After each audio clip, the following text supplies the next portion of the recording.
second part of your lesson today. I've already written out the title this time.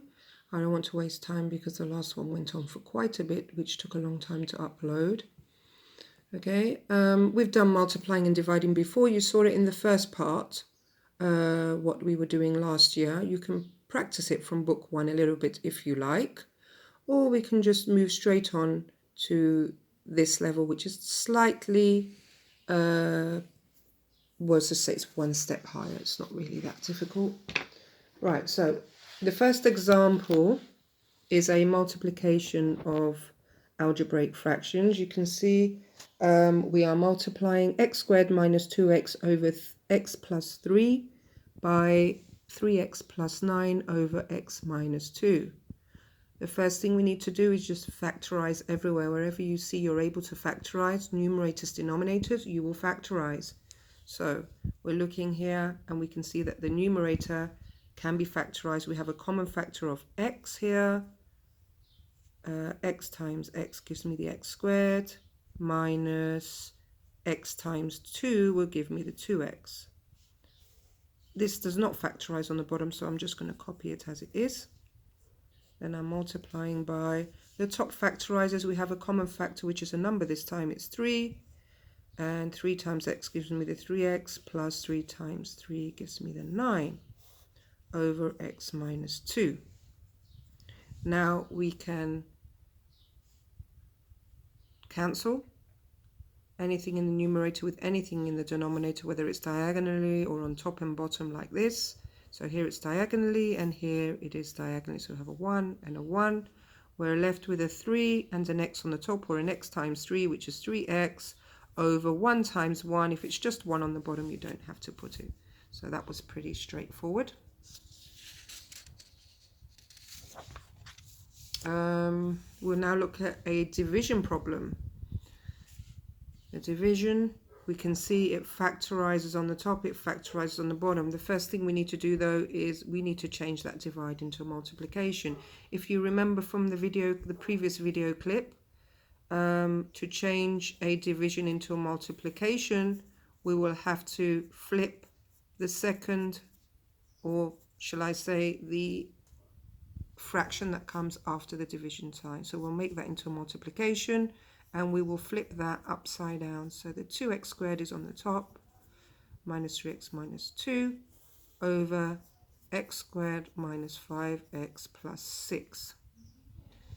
Now the top here is quite easy to factorize. We have a common factor of x, and then we have x minus 3.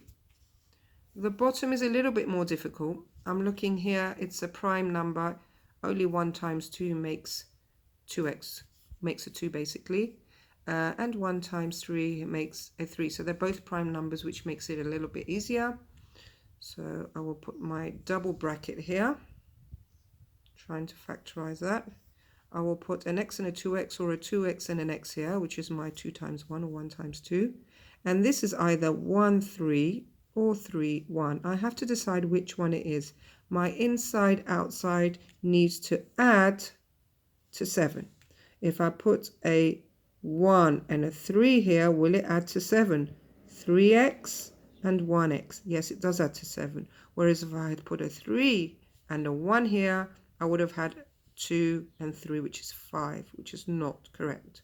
So I'm happy with my 1 and my 3. They are both the same sign. They are both positive. So I make them both positive. I have this times here. And now I am trying to factorize this thing here. It's another one with a 2 in the front, which I don't like normally. So this can only be 1 times 2. And this can only be 1 times 2. Just like I did them here. Right, so how am I going to factorize that? I will put the brackets. I'll put the 2x times the x to make my 2x squared. If this, I need a difference of 3. If I put 2 and a 1 here, for this one, 1 and 2, then I will end up with 2x and 2x, which does not have a difference of 3. If I want a difference of 3, I'm going to have to make that a 1 and that a 2. So that is 4x on the outside and 1x on the inside. I need a minus 3x, so I want minus 4x. So this one's going to be a minus, so it's minus 4x, and this is going to be a plus. You can kind of be aided a little bit by looking over here, where you can see that's going to cancel with that one, because it's exactly the same. Whereas if I put things a little bit different, there might not have been a cancellation. So usually you can kind of cheat a little bit or forward look. Okay, here I have another quadratic underneath. I have an x and an x, two numbers that multiply to give me 6, and when I add them they come to 5.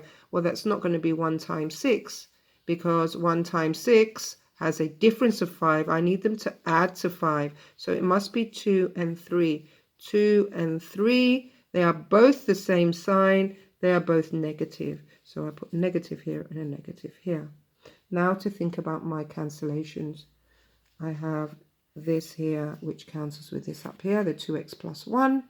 I have an x minus 3 here which cancels with this x minus 3 here. And I don't see anything else that cancels. I don't have another x down here. So on the top, what is left? On the numerator, I have an x and an x minus 2. And on the denominator, I have x plus 3 times x minus 2. Hang on, there's something else that cancels, isn't there? And I didn't see it. There it is there. And I can see it right here where it's cancelled. Yeah? So x over x plus 3 is my final answer. Do not attempt to cancel these two. There's a plus in between them. They don't cancel. It only cancels if you have a multiplication. So you see this cancels with this, because these are all multiplied. There are two things in the bracket which multiply. Okay, and that's about the size of it.